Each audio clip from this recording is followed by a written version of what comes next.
Pengawasan akses masuk ke Jabodetabek terus diperketat. Pantauan terkini dari kilometer 47 Tol Jakarta Cikampek akan dilaporkan langsung oleh jurnalis Kompas TV Diana Valencia.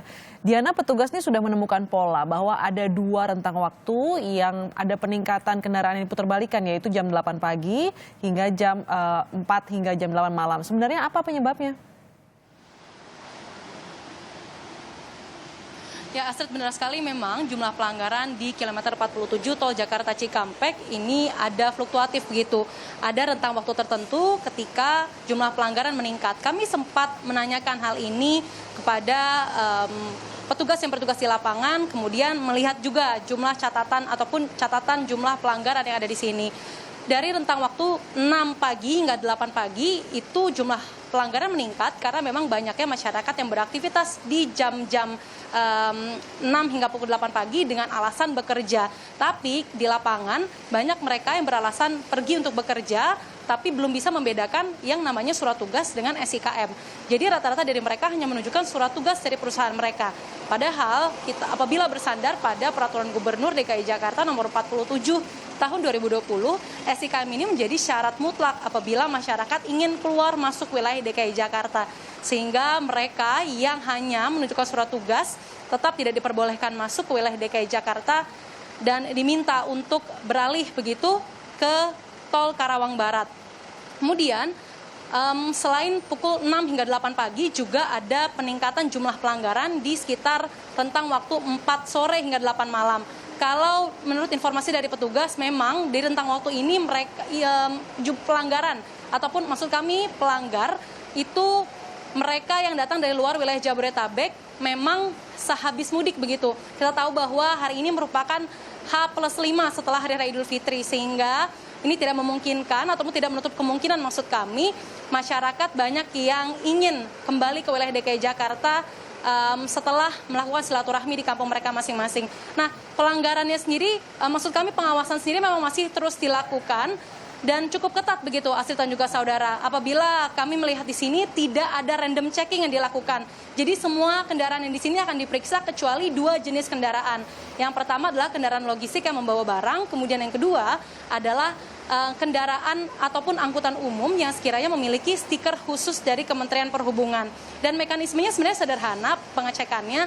Jadi setiap kendaraan akan diberhentikan kemudian ditanya tujuan ataupun destinasi mereka.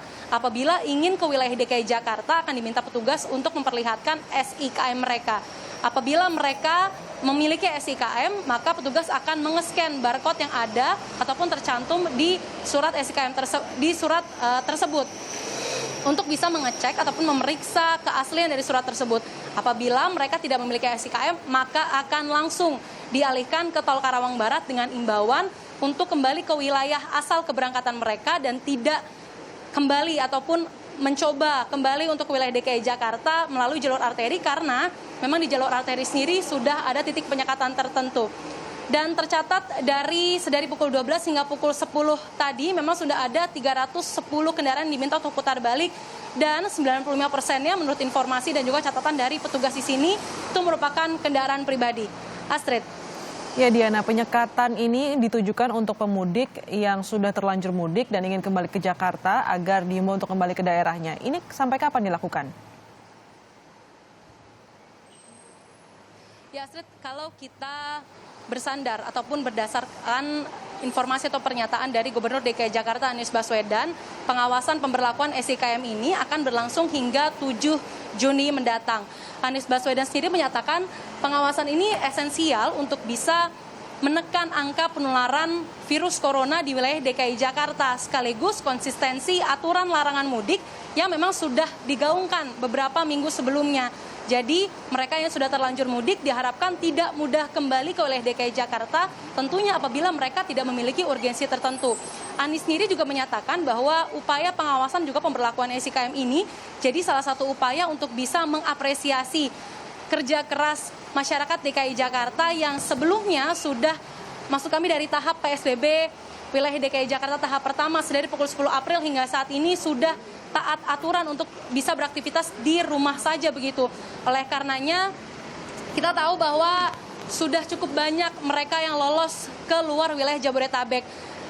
Ini sesuai dengan informasi ataupun data yang dikeluarkan oleh PT Jasa Marga, yakni sudah lebih dari 465 kendaraan yang melintas keluar wilayah Jabodetabek dengan menggunakan tol. Apabila kita hitung okupansinya per kendaraan saja itu ada 2 orang di dalamnya, maka sudah lebih dari 900.000 orang yang melintas keluar wilayah Jabodetabek sebelum Hari Raya Idul Fitri. Ditambah lagi dengan informasi dari Syafrin Liputo, yakni Kepala Dinas Perhubungan DKI Jakarta yang menyatakan sudah ada 750.000 orang yang mudik ataupun terlanjur mudik begitu dengan menggunakan angkutan umum. Ini artinya apabila ditotalkan sudah ada 1,7 hingga 1,8 juta orang yang keluar wilayah Jabodetabek untuk bisa melakukan mudik. Sehingga untuk bisa menekan angka penularan virus corona yang ada di wilayah DKI Jakarta ini perlu dilakukan adanya perketatan pengawasan mereka yang ingin keluar masuk wilayah DKI Jakarta apabila penurunan kurva angka penularan virus COVID-19 di Jakarta ingin tercapai. Astrid. Terima kasih jurnalis Kompas TV Diana Valencia melaporkan langsung.